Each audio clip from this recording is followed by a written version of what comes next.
Our final witness is Becky Gerritson, president of the Wetumpka Tea Party in Alabama. Ms. Gerritson, you're recognized for 5 minutes. Good morning. Thank you for inviting me to be here today. I'd like to begin with a brief statement. I know that you're primarily interested in hearing about the abuses of the Internal Revenue Service, but I believe it's critically important that you understand just not what these abuses were, but what exactly the IRS was trying to stifle. In order to paint a clear picture, I need to explain how the Wetumpka Tea Party came into being. My husband and I had never been involved in politics before 2008. We'd always been patriotic and deeply proud of our country. We've always felt that the United States is the greatest country in the world.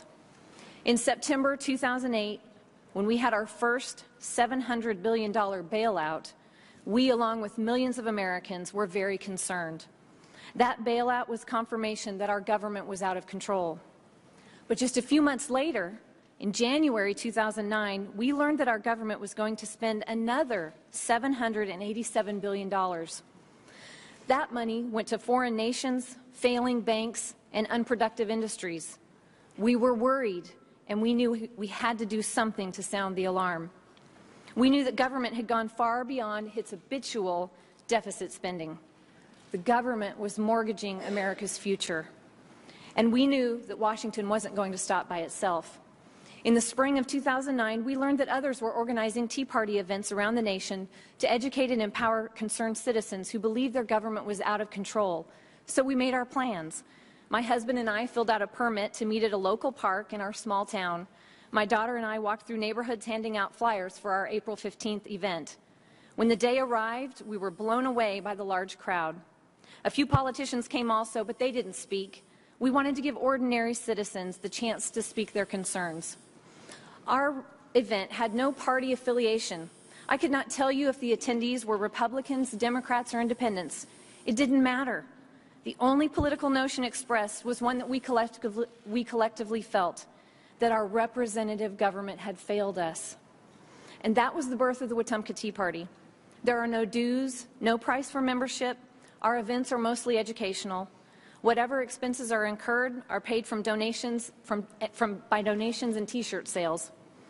In Wetumpka, we are patriotic Americans. We peacefully assemble. We petition our government. We exercise the right to free speech. And we don't understand why the government tried to stop us. I'm not here as a serf or a vassal. I'm not begging my lords for mercy. I'm a born-free American woman, wife, mother, and citizen, and I'm telling my government that you've forgotten your place. It's not your responsibility to look out for my well-being and to monitor my speech. It's not your right to assert an agenda. Your post, the post that you occupy, exists to preserve American liberty. You've sworn to perform that duty, and you have faltered. The abuses I will discuss today occurred on your watch, and it's your responsibility to make sure it doesn't happen again. Here are the facts of my case. We applied for a 501c4 in October 2010. Our $850 application fee was cashed 7 days later. We received a letter from Robert Cho dated November 2nd, 2010, stating that our application and our user fee payment had been received. It also stated that we should be expecting to hear from someone within 90 days. However, the IRS did not initiate any contact with us for another 459 days. That was when I received a letter from the Cincinnati office dated February 3rd, 2012. That letter stated that they could not process our application until we completed the enclosed questionnaire, which requested approximately 90 pieces of additional information about our organization. The questionnaire stated that if the additional information was not returned by February 24th, our case would be closed. The demands for information in the questionnaire shocked me as someone who loves liberty and the First Amendment. I was asked to hand over my donor list, including the amounts that they gave and the dates on which they gave them. 501c4 organizations do not have to disclose donor information. I knew that. Why don't they? Among the demands that I found alarming and inappropriate were, they wanted me to identify all of my volunteers.